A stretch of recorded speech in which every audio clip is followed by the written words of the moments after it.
فیاض وہ ہمارا پاس تھا، گزر گیا، ہماری قسمت میں ایک ہونا نہیں لکھا تھا، یہ سمجھو اور آگے بڑھو۔ میں خوش ہوں اپنی لائف میں، تم بھی موو آن کرو اور اپنے لیے کوئی لڑکی دیکھو، سہرش نے سمجھانے والے انداز میں کہا۔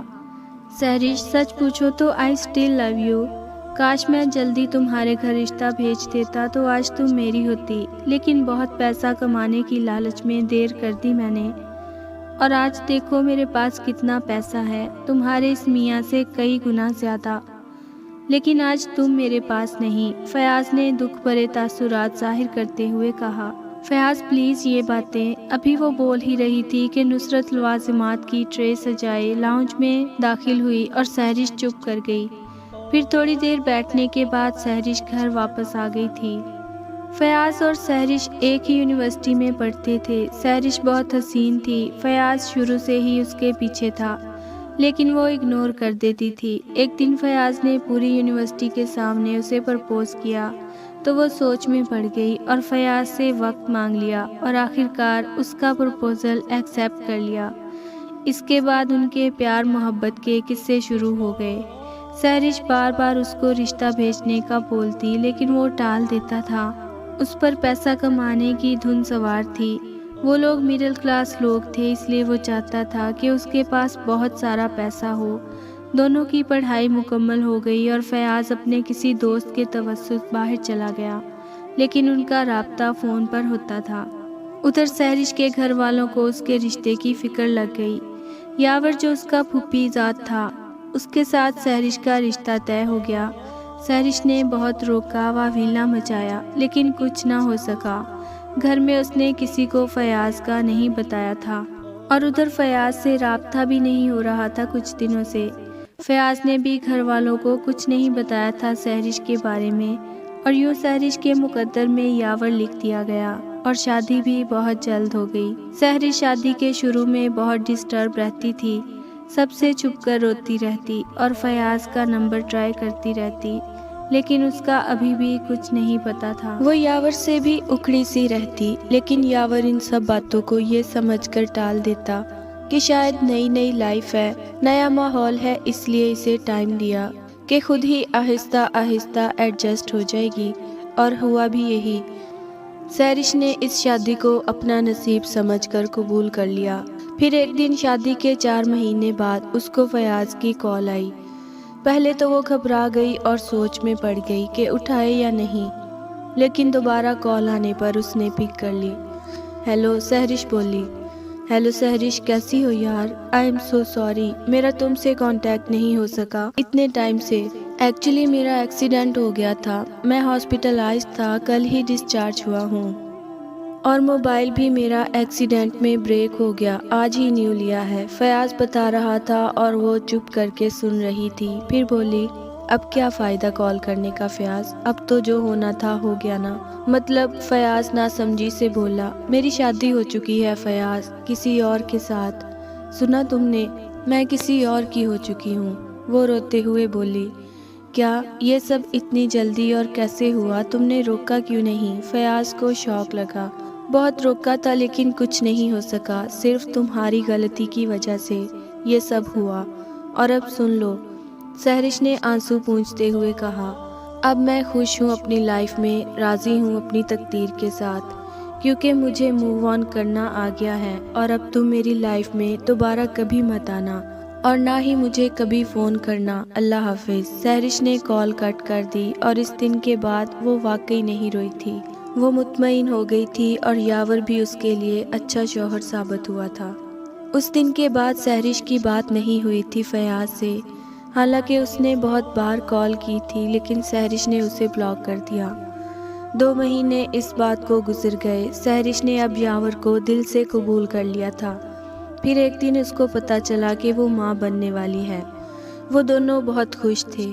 پھر ایک دن اس کو فیاض کی کال آئی، اس نے کسی اور نمبر سے کال کی تھی، اور سہرش کو بہت اصرار کیا کہ وہ ایک بار اس سے مل لے بس۔ سہرش کو آخر ماننا ہی پڑا۔ اس وقت سہرش کا 9واں مہینہ چل رہا تھا۔ صبح کے ٹائم سہرش اس سے ملنے گئی، یاور اس وقت اسٹور پر تھا۔ فیاض نے اسے کسی کیفے میں بلایا تھا۔ سحرش جب کیفے پہنچی وہاں فیاض پہلے سے ہی اس کا انتظار کر رہا تھا۔ السلام علیکم، کیسی ہو؟ فیاض نے آتے ساتھ ہی پوچھا۔ وعلیکم السلام، ٹھیک ہوں، جلدی بولو مجھے کیوں بلایا ہے یہاں؟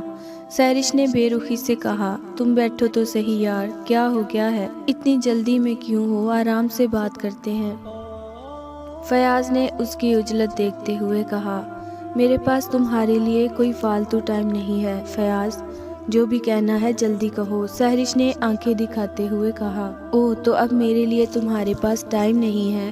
اور وہ دن یاد کرو جب تم میرے لیے ضروری کام میں سے بھی وقت نکالتی تھی، فیاض نے تانا مارتے ہوئے کہا۔ اس وقت مجھے یہ نہیں پتا تھا کہ تم مجھے دھوکہ دے کر بھاگ جاؤ گے۔ تمہیں صرف پیسے کمانے کی لالچ ہے بس، اور اس کے لیے تم مجھے بھی بھول سکتے ہو۔ یہ سب مجھے کہاں پتا تھا؟ اگر پتا ہوتا تو کبھی تم سے پیار نہیں کرتی، سحرش نے غصے کا اظہار کرتے ہوئے کہا۔ اف سحرش میری جان، میں نے جان بوجھ کر نہیں کیا، میرا ایکسیڈنٹ ہو گیا تھا، تمہیں بتایا تو تھا، اور میں اب بھی تم سے بہت پیار کرتا ہوں یار، آئی لو یو سو مچ، چھوڑ دو اپنے شوہر کو۔ اور ابھی اس کے الفاظ منہ میں ہی تھے کہ سحرش کا ہاتھ اٹھا تھا اس پر۔ بس بالکل چپ، اب ایک اور لفظ نہیں مسٹر فیاض ملک۔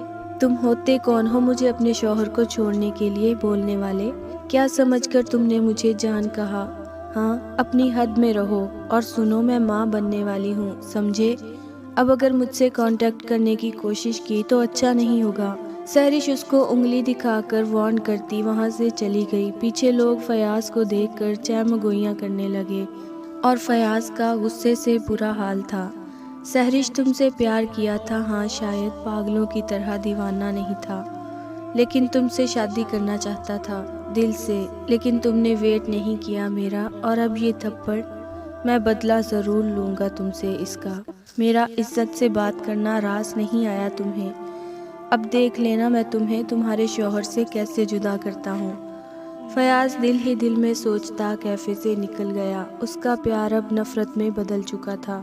سحرش کو اللہ نے بیٹی عطا کی جس کا نام انہوں نے عنایہ رکھا۔ وہ بالکل سحرش کے جیسی تھی۔ عنایہ جب 1 سال کی ہوئی تو سحرش پھر سے پریگننٹ ہوئی، اور 9 مہینے بعد اللہ نے عمیر کی صورت میں اسے بیٹا دیا۔ ان کی فیملی مکمل ہو گئی اور سحرش ان کو پالنے میں لگ گئی، اور وہ اب بہت خوش تھی یاور اور بچوں کے ساتھ۔ کبھی کبھی وہ سوچتی تھی کہ اگر اس کی قسمت میں یاور تھا تو فیاض کیوں اس کی لائف میں آیا، لیکن یہی سمجھ کر کہ اللہ کی کوئی مصلحت ہوگی اپنا خیال جھٹک دیتی تھی۔ ہاں، بے شک ہر چیز کے پیچھے اللہ کے راز ہوتے ہیں، اس کی مصلحت چھپی ہوتی ہے۔ سحرش کی لائف میں فیاض کو بھیج کر بھی اللہ ہی کی مصلحت تھی، اور وہ امتحان بنا کر بھیجا تھا اللہ نے اس کے لیے، لیکن افسوس وہ اس امتحان میں فیل ہو گئی۔ فیاض اس ملاقات کے بعد واپس بیرون ملک چلا گیا تھا اور پیسہ کمانے میں بزی ہو گیا، لیکن اس نے یہ وعدہ خود سے ضرور کیا تھا کہ وہ سحرش سے اس تھپڑ اور بے عزتی کا بدلہ ضرور لے گا۔ وہ ایک اور بار سحرش کی لائف میں لوٹے گا ضرور، لیکن کب، یہ تو اللہ نے ہی طے کر رکھا تھا۔ وہی تو فیاض کو امتحان بنا کر سحرش کی زندگی میں ایک بار پھر سے بھیجنے والا تھا۔ وہ لوگ جس ایریا میں رہتے تھے وہاں سے شفٹ ہو کر دوسرے ایریا چلے گئے تھے۔ تب عنایہ 3 سال جبکہ عمیر 2 سال کا تھا۔ اس جگہ کا پتہ اتنے لوگوں کو معلوم نہیں تھا، بس فیملی کے لوگوں کے علاوہ۔ یاور اس بیچ صرف 1-2 بار پاکستان آیا تھا اور جلدی واپس بھی چلا گیا تھا، تو اسے سحرش کا ایڈریس معلوم نہ ہو سکا، اور سحرش بھی اب بچوں میں اور گھر میں بزی ہو گئی تھی۔ پھر ایک دن اسے فیاض کا میسج آیا۔ سحرش، اس دن جو کچھ بھی ہوا اس کے لیے مجھے معاف کر دو، میں دل سے گلٹی ہوں، شاید ہمارا ایک ہونا نہیں لکھا تھا قسمت میں، یہ بات میں سمجھ گیا ہوں، تم خوش رہو اپنی فیملی کے ساتھ، بس ایک بار رپلائی کر دینا۔ یہ میسج میں لکھا تھا، اور سحرش نے اسے رپلائی کر کے بول دیا کہ میں نے تمہیں معاف کیا۔ سحرش کو تو اب کسی سے ویسے بھی کوئی گلہ نہیں تھا، وہ خوش تھی اپنی لائف میں، اسے اور کیا چاہیے تھا۔ اس فیاض کے لیے بھی اپنا دل صاف کر دیا، اور فیاض نے اس کے بعد اس سے کوئی کانٹیکٹ نہیں کیا تھا، اپنی طرف سے اس کے دل سے میل نکال دیا تھا، کیونکہ وہ چاہتا تھا کہ اس کے پاکستان واپس لوٹنے سے پہلے سحرش کو اس کے لیے کوئی بدگمانی نہ ہو۔ وہ پھر سے اس کی لائف میں لوٹنا چاہتا تھا، اور اس کے اور یاور کے بیچ دوریاں پیدا کر کے ان دونوں کو دور کرنا اس کا پلان تھا۔ وہ سحرش کے ساتھ پھر سے دوستی بڑھا کر اس کے قریب رہ کر اس کا اور یاور کا رشتہ خراب کرنا چاہتا تھا، اور یہ سب تبھی ممکن تھا جب وہ سحرش کا بھروسہ جیتے تاکہ کسی بھی قسم کا شک اس پر نہ جائے۔ فیاض نے جو بھی پیسہ کمایا تھا وہ اپنے دوست کے ساتھ مل کر غیر قانونی طریقے سے کمایا تھا، اور جب پولیس کو شک ہو گیا تب وہ دونوں راہ فرار اختیار کرتے ہوئے پاکستان لوٹ رہے تھے۔ اگلے دن ان کی فلائٹ تھی۔ فیاض نے سحرش کو اس لیے بھی میسج کیا تھا کہ اگر پاکستان میں بھی خبر پہنچ گئی اور اسے چھپنا پڑا تو سحرش ہی ایسی لڑکی تھی جس کے بارے میں کوئی بھی نہیں جانتا تھا، نہ اس کی فیملی والے اور نہ ہی فرینڈز۔ اسی کے گھر کوئی بہانہ بنا کر چھپ جائے گا۔ اسے میسج کر کے اور معافی مانگ کر وہ اپنا راستہ صاف کر رہا تھا، لیکن قسمت نے اس کا ساتھ نہیں دیا اور اگلے دن ایئرپورٹ پہنچتے وقت پولیس نے ان دونوں کو گرفتار کر لیا اور انہیں جیل ہو گئی۔ فیاض اتنے سال جیل میں رہا اس لیے سحرش تک پہنچ نہ سکا۔ وہ سحرش کے لیے گھڑا کھودنا چاہتا تھا، لیکن اس سے پہلے اس کی لائف کی بینڈ بج گئی تھی۔ اس کے گھر والے بھی کچھ نہ کر سکے اور وہ جیل کے حوالے ہو گیا۔ زندگی اپنے ڈگر پر یوں ہی رواں دواں تھی۔ کیسے 13 سال بیت گئے پتہ ہی نہیں چلا۔ عنایہ اب 16 سال کی اور عمیر 15 سال کا ہو گیا تھا۔ وہ لوگ خوش تھے ایک دوسرے کے ساتھ، لیکن ان کی خوشیوں کو اب نظر لگنے والی تھی۔ فیاض جیل سے چھوٹ گیا تھا، اس کی سزا پوری ہو چکی تھی اور وہ پاکستان واپس آ چکا تھا۔ پتہ نہیں کیوں اس کو سحرش سے بلا وجہ نفرت ہو گئی تھی، جیسے وہ جیل اپنے کرتوتوں کی وجہ سے نہیں بلکہ سحرش کی وجہ سے گیا تھا۔ اسے سحرش نے چھوڑ دیا تھا اور وہ خوش ازدواجی زندگی جی رہی تھی۔ یہ بات اسے ہضم نہیں ہو رہی تھی۔ اتنے سال بعد بھی وہ اسے نہیں بھولا تھا، بس اس کی ایک ہی خواہش تھی کہ اس کا گھر برباد کرے۔ اگر وہ خود اتنے سال جیل میں سڑا تو سحرش کیوں کر خوش رہے؟ وہ پھر سے وہی ارادہ لے کر لوٹا تھا۔ پتہ نہیں کیوں جو کل تک سحرش سے پیار کا دعوے دار تھا آج اس کا دشمن کیوں بن گیا تھا، بنا کسی وجہ کے۔ اس نے جو غیر قانونی کام باہر جا کر کیا تھا وہی کام پاکستان آ کر شروع کر دیا، کیونکہ اسے پتا تھا یہاں پر وہ پکڑا نہیں جائے گا۔ یہاں کی پولیس نے پکڑ بھی لیا تو رشوت کب کام آئے گی؟ اتنے سال جیل کی ہوا کھانے کے بعد بھی اسے عقل نہیں آئی۔ یاور آپ سے ایک بات کرنی ہے۔ سحرش اور یاور شام کی چائے پی رہے تھے، تب سحرش نے اس سے پوچھا۔ ہاں بولو۔ یاور اس کی طرف متوجہ ہوا۔ یاور میری ایک دوست ہے طاہرہ، میں اور وہ ساتھ پلے بڑھے ہیں۔ اس کا فون آیا تھا مجھے، وہ عنایہ کا ہاتھ مانگ رہی ہے اپنے بیٹے شہراز کے لیے۔ سحرش نے اپنی دوست کا بتایا جو اس کے گھر گھومنے آئی تھی۔ وہ دونوں ساتھ ہی پلی بڑھی تھی، لیکن شادی کے بعد دونوں کا آمنا سامنا اتنے دن بعد ہوا تھا اور عنایہ کو دیکھتے ہی اس کے ذہن میں اپنے بیٹے کا خیال آیا اور گھر جا کر اس نے سحرش سے عنایہ کا ہاتھ مانگ لیا۔ سحرش تم پاگل ہو گئی ہو کیا؟ ابھی عنایہ کی عمر ہی کیا ہے جو ہم اس کو کسی رشتے میں باندھ دیں؟ یاور کو اس کی بات پسند نہیں آئی تھی۔ یاور وہ لوگ بہت اچھے ہیں اور پیسے والے بھی، میں ان کی فیملی کو جانتی ہوں۔ عنایہ خوش رہے گی اور ہم کون سا ابھی شادی کر رہے ہیں اس کی، ابھی تو بہت ٹائم ہے، صرف رشتہ کر دیتے ہیں، نام کر دیتے ہیں اسے شہراز کے۔ ابھی وہ خود بھی تو پڑھ رہا ہے اور عمر کا بھی اتنا زیادہ فرق نہیں ہے، صرف 5 سال کا فرق ہے۔ سحرش نے اسے کنونس کرنا چاہا، وہ اتنا اچھا رشتہ جانے نہیں دینا چاہتی تھی۔ ٹھیک ہے، لیکن عنایہ سے پوچھ لینا ضرور، بھئی اس کی مرضی ہوگی تو ہی بات بڑھائیں گے۔ یاور مان گیا تھا، لیکن اپنی بیٹی کی اجازت کے بنا وہ اس کی لائف کا اتنا بڑا فیصلہ نہیں لے سکتا تھا، اس لیے سحرش کو عنایہ سے پوچھنے کے لیے کہا۔ آف کورس یاور، عنایہ سے پوچھے بنا میں کیسے ہاں کروں گی؟ میری بیٹی مانے گی تو ہی بات کروں گی طاہرہ سے، ورنہ نہیں۔ سحرش نے بھی اس کی بات کی تائید کی۔ ہر ماں کی طرح وہ بھی چاہتی تھی کہ اس کی بیٹی کو اچھا شوہر اور سسرال ملے، اور اسے طاہرہ پر یقین تھا کہ وہ اسے تکلیف نہیں دے گی، لیکن وہ نہیں جانتی تھی کہ جس بیٹی کے اچھے نصیب کے لیے وہ دعائیں کرتی ہے اس بیٹی کی زندگی، اس کا نصیب اپنے ہاتھوں سے برباد کر دے گی۔ عنایہ اپنے کمرے میں پڑھائی کر رہی تھی، تبھی سحرش اس کے پاس آئی۔ عنایہ بیٹا کیا کر رہی ہو آپ؟ سحرش نے اس کے بالوں پر ہاتھ پھیرتے ہوئے پیار سے پوچھا۔ مما کل کلاس میں لیکچر ہے، میرا اسی کی تیاری کر رہی ہوں۔ انایا نے جواب دیا۔ اچھا، مجھے آپ سے ایک اہم بات کرنی ہے بیٹا، آپ کی لائف کے بارے میں ایک بات بتاؤ۔ انایا، آپ کو آپ کی مما پر کتنا یقین ہے؟ سہرش نے بات شروع کرتے ہوئے اس سے پوچھا۔ مجھے آپ پر سب سے زیادہ یقین ہے مما، آپ ایسا کیوں پوچھ رہی ہیں؟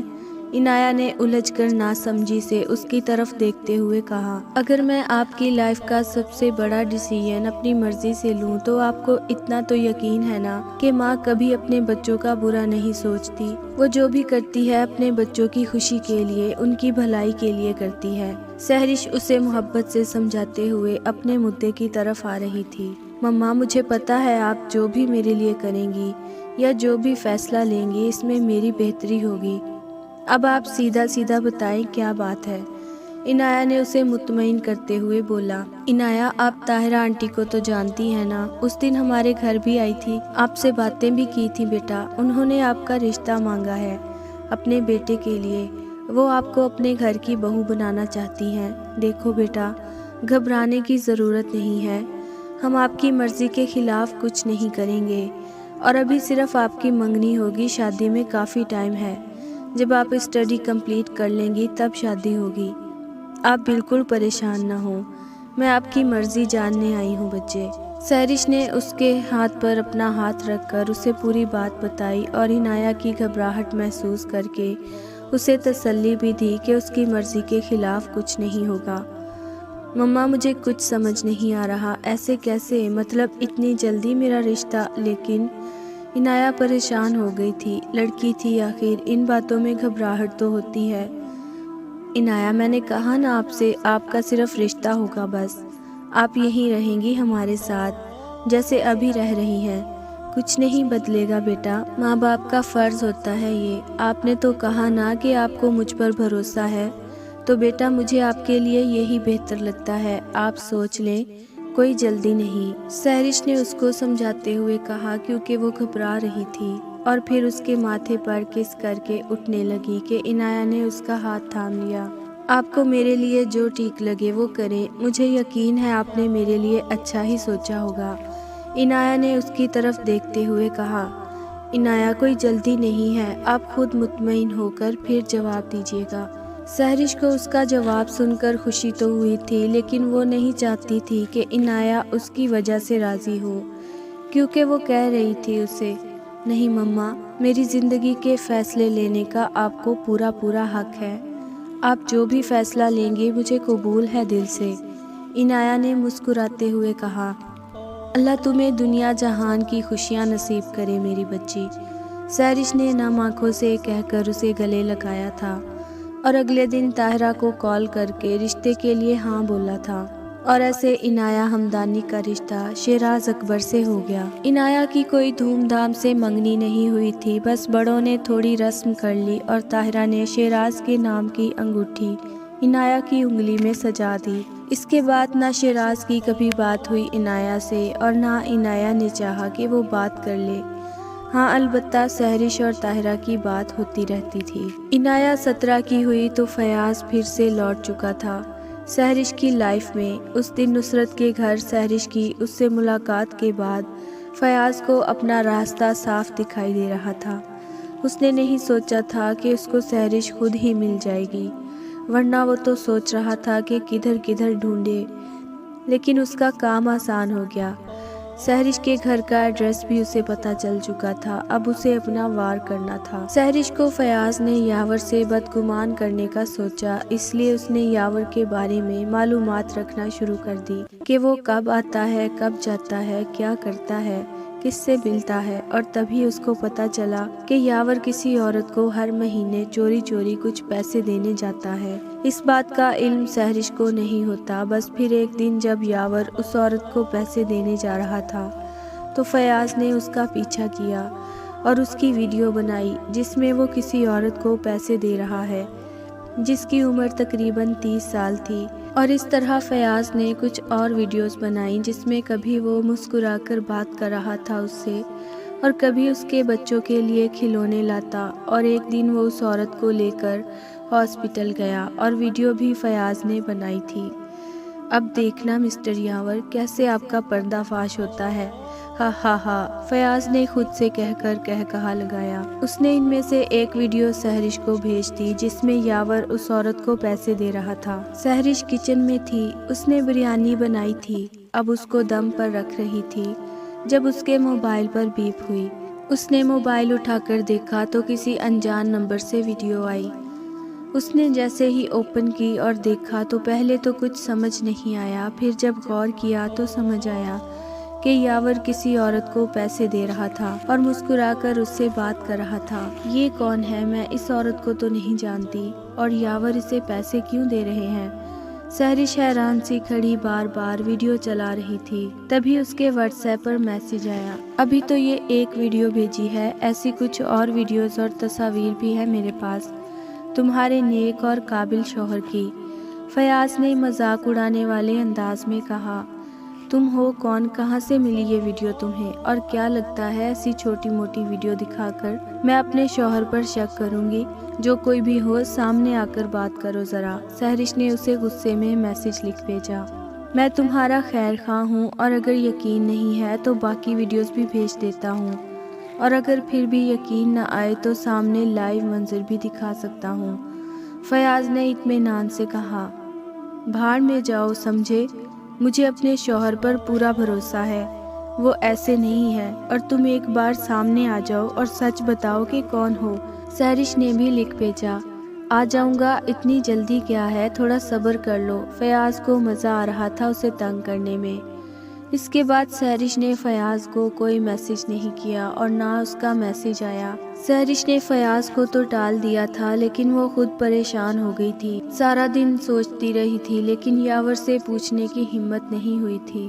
اسی کشمکش میں 2 دن گزر گئے اور تیسرے دن پھر ایک ویڈیو سہرش کے سامنے تھی جس میں یاور اس عورت کو اور اس کے 2 بچوں کو کچھ کھلونے اور کھانے کی چیزیں دے رہا تھا۔ سہرش کو اب سچ میں حیرانگی اور پریشانی نے آ گھیرا۔ اس نے بہت بار اس نمبر پر کال کی لیکن فیاض پک نہیں کرتا تھا، اور اس طرح سے ہر دوسرے تیسرے دن ایک نئی ویڈیو سہرش کو موصول ہوتی، اور اب اس کا یاور پر سے یقین ڈگمگا رہا تھا۔ فیاض اس کے دل میں یاور کے خلاف شک کا بیج بونے میں کامیاب ہو گیا تھا۔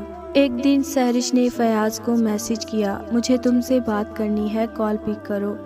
فیاض نے میسج پڑھ کر اوکے کا رپلائی کر دیا، ہیلو، دیکھو تم جو کوئی بھی ہو پلیز ایک بار مجھ سے ملو۔ تم مجھے یا پھر میرے شوہر کو کیسے جانتے ہو؟ سچ بتاؤ۔ سہرش نے کال پک ہوتے ہی عجلت میں پوچھا، صرف میں نہیں جانتی تو آپ بھی مجھے بہت اچھی طرح ہے۔ فیاض نے چہرے پر مسکراہٹ سجاتے کہا، تم فیاض ہو کیا؟ سہرش کو اس کی آواز سن کر شوق لگا اور پھر بھی اس نے یقین دہانی کے لیے پوچھا، ہاں جی میڈم، میں ہی ہوں تمہارا خیر خواہ، اور کون ہو سکتا ہے بھلا؟ فیاض کہا لگاتے ہوئے بولا، مجھے تم سے ملنا ہے۔ سہرش نے کہا، اور پھر ٹھیک 1 گھنٹے بعد وہ دونوں کسی ریسٹورینٹ میں بیٹھے تھے۔ کیا لوگی سہرش؟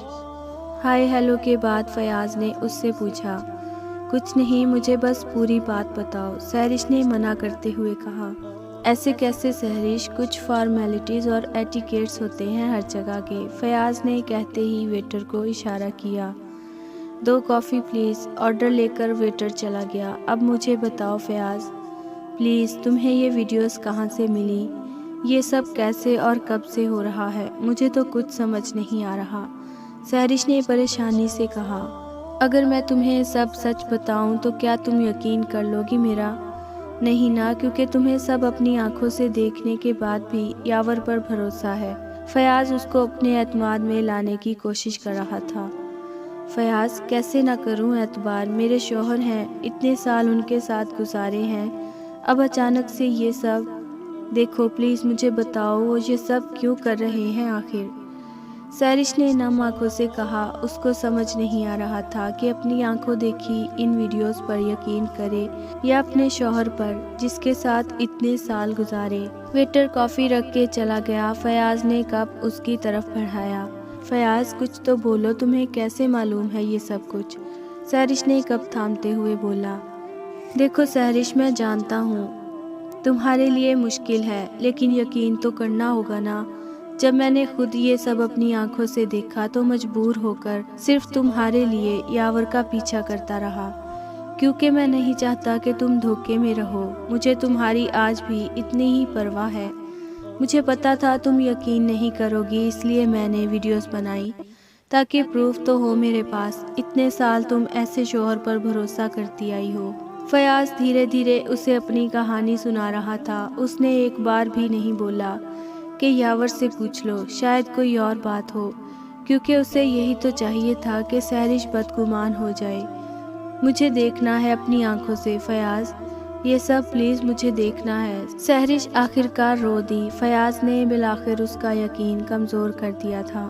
ٹھیک ہے، میں تمہیں کال کروں گا، تم نکل آنا گھر سے، اس دن پھر میں لے چلوں گا۔ فیاض دل ہی دل میں خوش ہو رہا تھا کہ سہرش نے اپنے اور یاور کے بیچ یقین اور رشتے کی ڈور اسے تھما دی تھی۔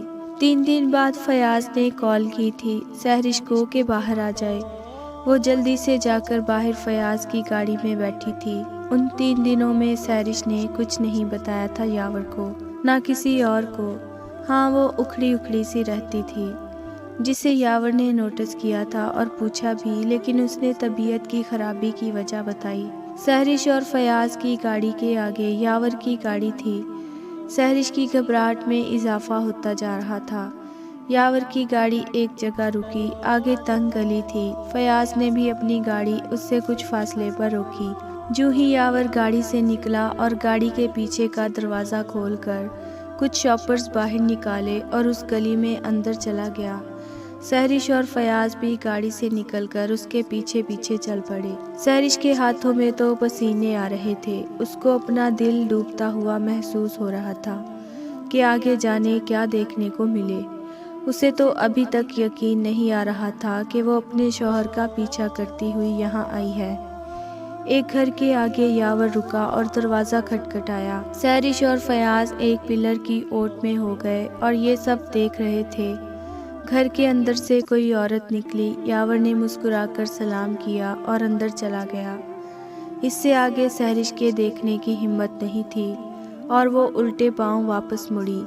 فیاض اسے آوازیں دیتا رہ گیا پر وہ نہ رکی اور چل کر گاڑی میں بیٹھ گئی۔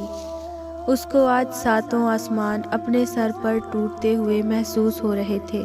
کچھ بولنے کی ہمت ہی نہیں رہی تھی۔ وہ چپ چاپ کھڑکی سے باہر دیکھ رہی تھی اور فیاض اس کی اس حالت سے لطف اندوز ہو رہا تھا۔ اسے اپنا پلان کامیاب ہوتا ہوا محسوس ہو رہا تھا۔ سہرش، تمہاری پوزیشن میں سمجھ سکتا ہوں اس وقت، لیکن ہمت کرو، تم اکیلی نہیں ہو، میں ہوں تمہارے ساتھ ہمیشہ سے اور آگے بھی رہوں گا۔ مجھے پتا ہے اب یاور تمہیں جھوٹی کہانی بنا کر سنائے گا کہ ایسا کچھ نہیں ہے، تم غلط سمجھ رہی ہو، لیکن ایک بات یاد رکھنا، اس کی باتوں میں مت آنا، اور سنو، میں ہمیشہ تمہارے لیے موجود ہوں، یہ بات یاد رکھنا۔ سہرش کا گھر آ گیا تھا۔ وہ ڈور ان لاک کر کے اتر رہی تھی جب فیاض نے اسے روکا اور اس کے ہاتھ پر ہاتھ رکھ کر کہا۔ سہرش ہاں میں سر ہلا کر گاڑی سے اتر گئی۔ پیچھے فیاض شاطرانہ قہقہا لگا کر گاڑی اڑا لے گیا۔ سہرش گھر جا کر خوب روئی۔ اس کی سمجھ میں کچھ نہیں آ رہا تھا۔ اس کی آنکھوں کے سامنے وہ منظر چل رہا تھا جو وہ تھوڑی دیر پہلے دیکھ کر آئی تھی۔ اپنی پچھلی زندگی کے پورے سال اس کو یاد آ رہے تھے۔ وہ سمجھ نہیں پا رہی تھی کہ اس سے کہاں غلطی ہوئی تھی۔ فیاض نے جال ہی ایسا بچھایا تھا کہ وہ اس میں پھنس چکی تھی۔ یاور کی بس اتنی غلطی تھی کہ اس نے یہ بات سہرش سے چھپائی تھی کہ وہ کسی عورت کی اس سے چھپ کے ہیلپ کرتا رہا ہے، وہ بھی ایک نیکی سمجھ کر۔ اس کے علاوہ اس کا کوئی مطلب نہیں تھا۔ وہ عورت اس کے گھر میں برسوں سے کام کرنے والی ملازمہ سکینہ کی بیٹی رقیہ تھی۔ جب وہ چھوٹا تھا تب سے سکینہ ان کے گھر کام کرتی تھی اور لاہور میں رہتی تھی۔ اس کی بیٹی کی شادی کراچی میں ہوئی تھی اور شادی کے 5 سال بعد ہی اس کے شوہر کی موت ہو گئی۔ اس کے 2 جڑواں بیٹے تھے۔ شوہر کی موت کے بعد سسرال والوں نے بھی ہاتھ نہیں رکھا تو یاور نے اس کی ذمہ داری لے لی کیونکہ وہ بھی کراچی میں رہتا تھا۔ کچھ سال پہلے سکینہ کی بھی وفات ہو گئی اور مرنے سے پہلے اس نے یاور کو بلوا کر اپنی بیٹی کے لیے منتیں کی تھیں کہ اس کا اور اس کے بچوں کا خیال رکھنا۔ یاور نے ان سے وعدہ کیا اور تب سے وہ اور بھی زیادہ ان کا خیال رکھتا تھا، اسے بہن کا درجہ دیا تھا۔ اس نے یہ سب سحرش سے اس لیے چھپا کر رکھا تھا کیونکہ وہ بس اس نیکی کا گواہ اللہ کو بنانا چاہتا تھا، لیکن اسے نہیں پتا تھا کہ اس نیکی کی اسے بہت بھاری قیمت چکانی پڑے گی۔ سحرش آہستہ آہستہ یاور سے دور اور فیاض سے قریب ہوتی گئی۔ اس نے یاور سے اس بات کا ذکر نہیں کیا تھا، اب وہ چھوٹی چھوٹی باتوں پر یاور سے لڑ پڑتی، بحث کرتی۔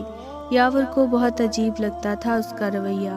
اس نے جاننے کی بہت کوشش کی لیکن نہیں جان سکا۔ سحرش چڑچڑی ہو گئی تھی، آئے دن ان کے جھگڑے ہونے لگے، چھوٹی چھوٹی باتوں کو وہ بڑا بنا دیتی تھی۔ عنایہ اور عمیر حیران و پریشان سے ان کو دیکھتے رہتے۔ فیاض نے سحرش کو پھر سے پیار کے جال میں پھنسایا اور وہ پھنستی چلی گئی اور ناجائز تعلقات بنا لیے۔ فیاض ان کے گھر آتا جاتا تھا، جس وقت کوئی گھر پر نہیں ہوتا تھا سوائے سحرش کے۔ یاور اسٹور پر ہوتا اور عنایہ عمیر کالج میں۔ فیاض نے سحرش کو یاور کے اتنا خلاف کر دیا کہ وہ جو بھی بولتا وہ سحرش سچ مانتی، اس کو اپنے بچوں کی بھی پرواہ نہیں رہی۔ ایک دن جب عنایہ نے فیاض کو دیکھ لیا ان کے گھر تو اس نے جھوٹی کہانی سنا کر اسے چپ کرا دیا۔ بہرحال وہ یہ گناہ کرتی گئی، 1 سال ہو گیا ان کے افیئر کو۔ یاور کو اب تک معلوم نہ ہو سکا۔ وہ بارہا پوچھتا رہا پر اب وہ بھی سحرش کو اس کے حال پر چھوڑ چکا تھا۔ ان دونوں میں دوریاں آ گئی تھیں۔ فیاض اور سحرش نے شادی کرنے کا فیصلہ کیا اور انہوں نے بھاگنے کا پلان بنایا، اور ایک رات وہ ایک خط لکھ کر جس میں اس نے بتایا تھا کہ وہ جا رہی ہے ہمیشہ کے لیے، اور یہ بھی بتایا تھا کہ یاور نے اس کا اعتبار توڑا ہے کسی اور کو اس کی جگہ دے کر۔ بچوں کے لیے یہی لکھا کہ اسے معاف کر دیں کہ وہ اب نہیں رہ سکتی اس گھر میں، اور بس۔ اور وہ چلی گئی تھی اس گھر سے ہمیشہ کے لیے، ان رشتوں سے دور جن میں اس کی جان بستی تھی، اپنے بچوں سے دور، یہ سوچے بنا کہ ان کا کیا ہوگا، اس خاندان کی عزت کا کیا ہوگا۔ ایک نام نہاد چاہنے والا صرف 1 سال کے اندر ہی اس کو شوہر سے بدگمان کر کے لے گیا، اور وہ اس پر اعتبار کر کے چل پڑی اس کے ساتھ، اپنے اتنے سال کے رشتے کو برباد کر کے۔ صرف اعتبار ہی تو چاہیے ہوتا ہے ہر رشتے میں، خاص کر کے میاں بیوی میں۔ اس نے اپنے شوہر پر اعتبار کرنے کی بجائے ایک انجان شخص پر اعتبار کیا، اور یہی اس کی غلطی تھی، یہی اس کا گناہ تھا۔ جب گھر والوں کو خط ملا تو پہلے تو سب کو یقین نہ آیا، وہ بس پھٹی پھٹی آنکھوں سے بار بار خط پڑھ رہے تھے۔ عنایہ بے ہوش ہو گئی تھی، ایک قیامت تھی جو ان کے گھر پر گزری۔ یاور نے پھر بھی 2 دن تک کسی کو انفارم نہیں کیا، وہ ڈھونڈتا رہا اس کو ہر طرف، کیونکہ اس کو ابھی تک یقین نہیں تھا کہ وہ ایسا کر سکتی ہے، اور وہ نہیں سمجھ پایا کہ اس نے کون سا دھوکہ دیا تھا، وہ کس کو اپنی زندگی میں لایا تھا۔ اس کا دماغ معاف ہو چکا تھا، وہ خود کو سنبھالتا یا بچوں کو۔ آخر تک ہار کر اس نے لاہور انفارم کر دیا، وہاں بھی یہ خبر سن کر ویسی ہی حالت ہو گئی تھی سب کی۔ آخر کو ثریا بیگم کراچی آئیں اور ہمت کر کے سب کو سنبھالا۔ لوگوں کی باتوں نے ان سب کو بار بار توڑا، پتہ نہیں کتنے عرصے تک لوگ افسوس کرتے رہتے، ان کے دکھ میں شریک ہوتے اور کچھ باتیں بناتے، تانے مارتے، لیکن ان کو سنبھلنا تھا۔ یاور نے بھی خود کو سنبھالا، بچوں کو سنبھالا، لیکن عنایہ میں جو احساس کمتری آئی وہ پھر نہیں گئی۔ اس نے پڑھائی مشکل سے جاری رکھی، لیکن MA کے بعد چھوڑ دی۔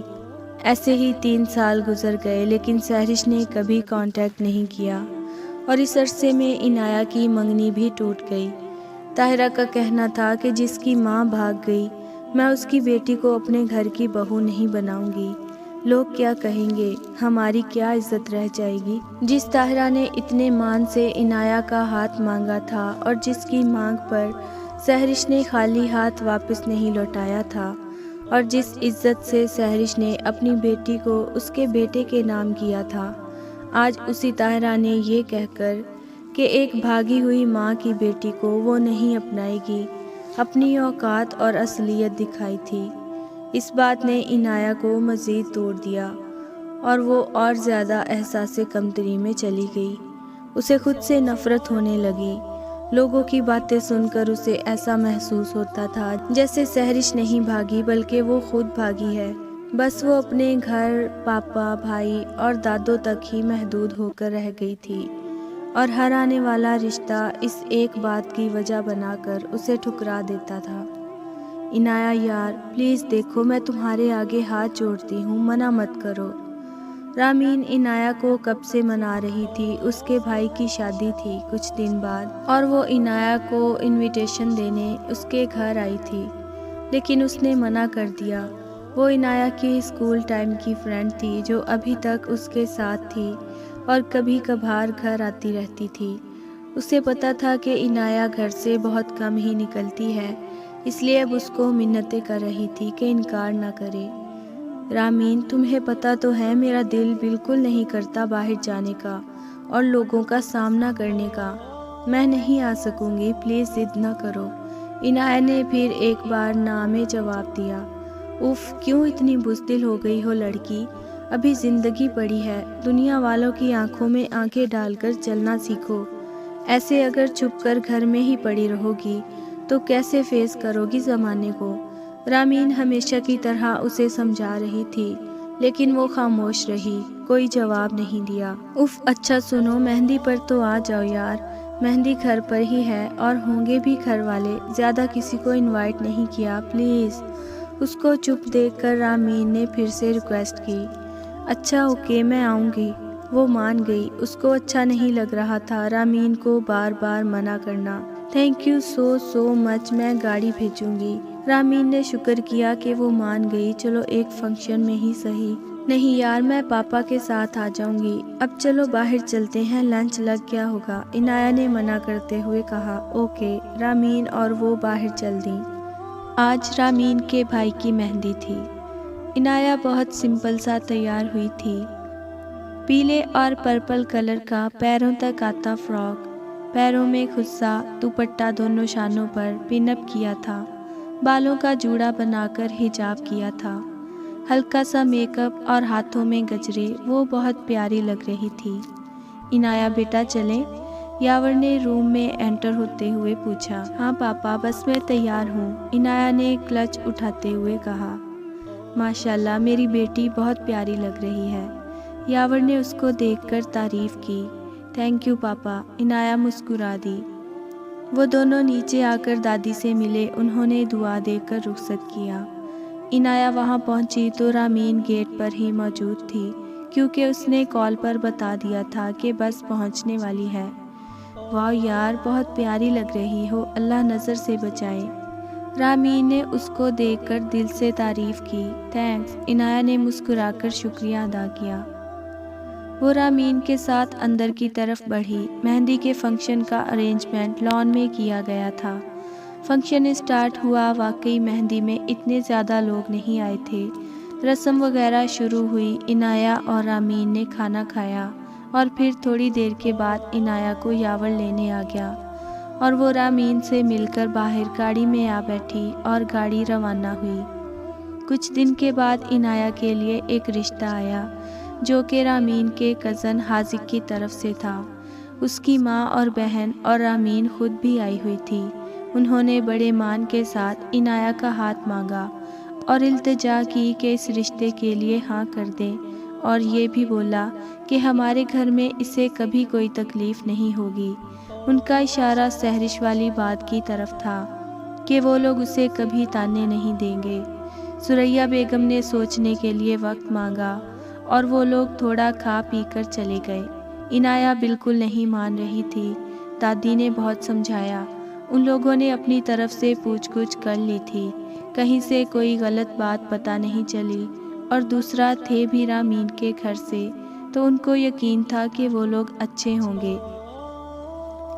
رشتہ بھی خود چل کر ان کے پاس آیا تھا۔ عنایہ اس گھبراہٹ سے نکل ہی نہیں پا رہی تھی۔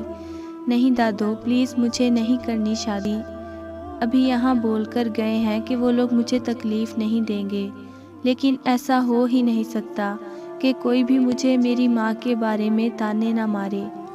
وہ روتے ہوئے سریا بیگم سے کہہ رہی تھی، جو نہ جانے کب سے اسے سمجھا رہی تھی، تسلی دے رہی تھی۔ عنایہ کا دل اب کسی بھی رشتے کے لیے نہیں مانتا تھا۔ خیر آخرکار سمجھا کر دادوں نے اسے منا لیا تھا۔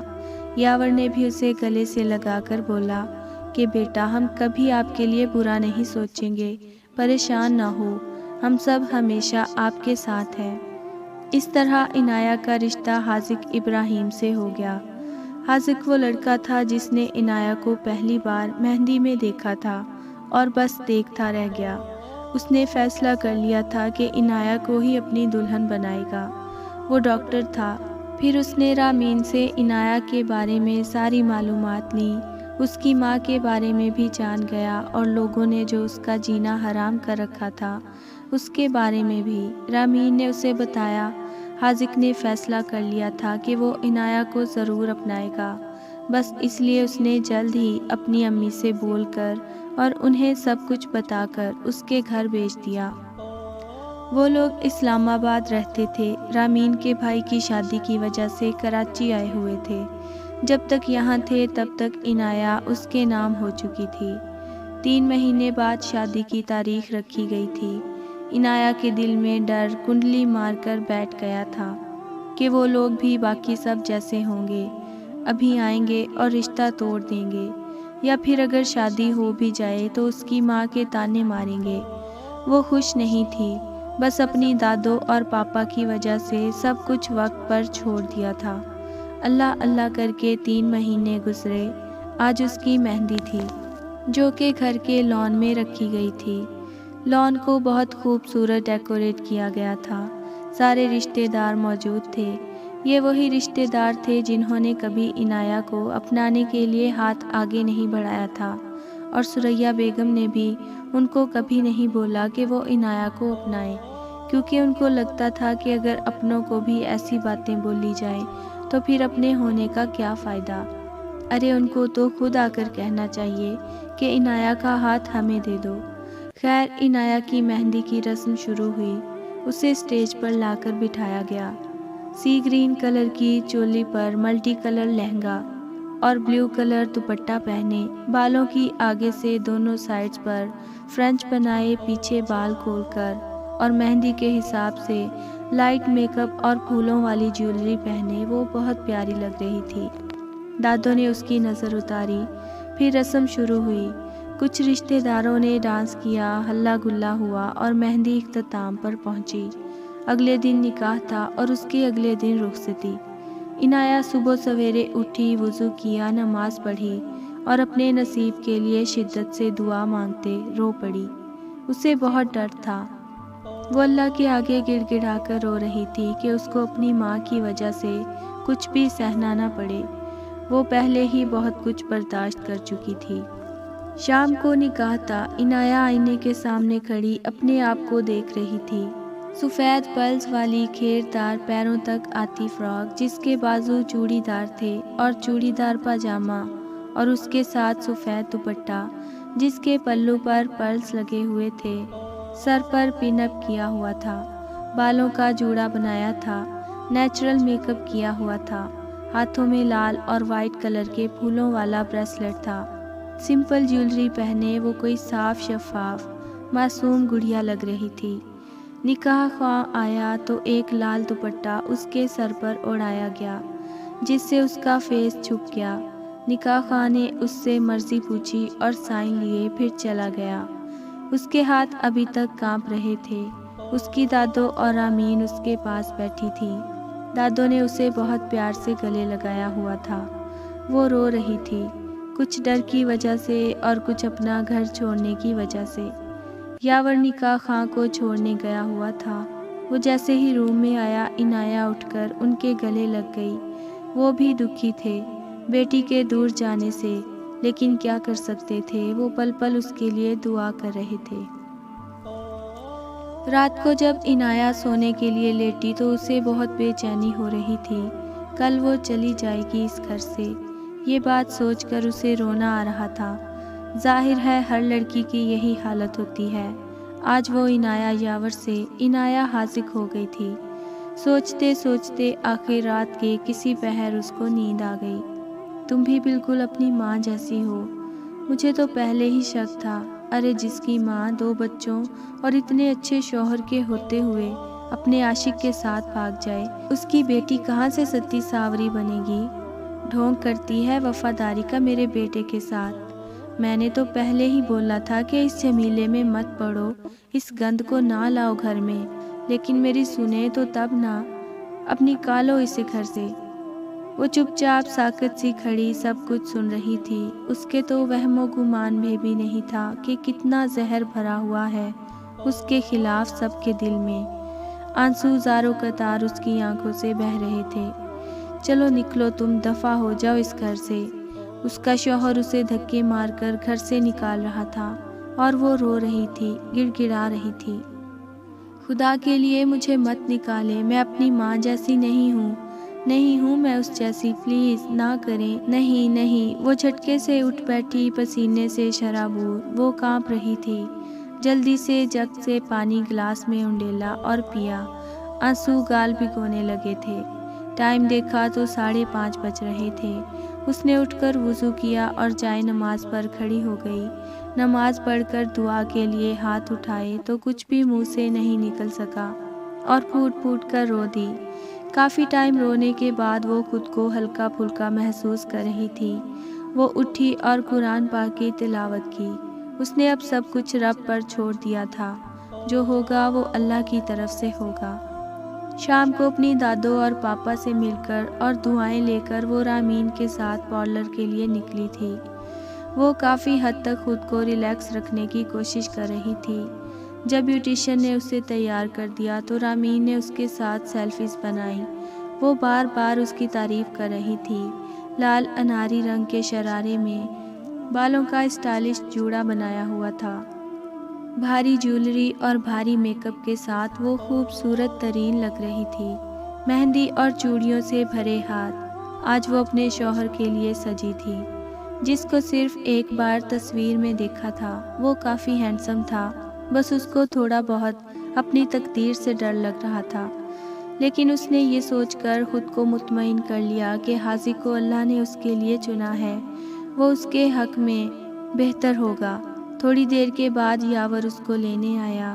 رامین نے اس پر شال اوڑھائی اور اس کو باہر لے کر چل دی۔ حاذق نے گولڈن کلر کی شیروانی پہنی ہوئی تھی، جس پر ریڈ کلر میں کام ہوا بہت اچھا لگ رہا تھا۔ خیر سے ساری رسومات پوری ہوئیں اور وہ رخصت ہو کر اسلام آباد اپنے نئے سفر پر نئے لوگوں کے ساتھ روانہ ہوئی۔ دادو اور یاور نے بہت ساری دعاؤں کی چھاؤں میں اسے رخصت کیا تھا۔ حاذق اور اس کے گھر والوں نے عنایہ کے سارے خدشے واقعی میں ختم کر دیے تھے۔ انہوں نے بہت عزت اور پیار سے رکھا تھا۔ حاذق اس کو بہت محبت دیتا، بہت کیئر کرتا اس کی۔ کبھی بھی اس نے یا اس کے گھر والوں نے اسے ماضی کے طعنے نہیں دیے، اور عنایہ خود کو خوش قسمت سمجھتی تھی کہ اسے ایک انتہائی اچھا شوہر اور انتہائی خیال رکھنے والا سسرال ملا تھا۔ اس کی احساس کمتری کہیں دور جا سوئی تھی۔ وہ اب خود اعتماد ہونے لگی تھی۔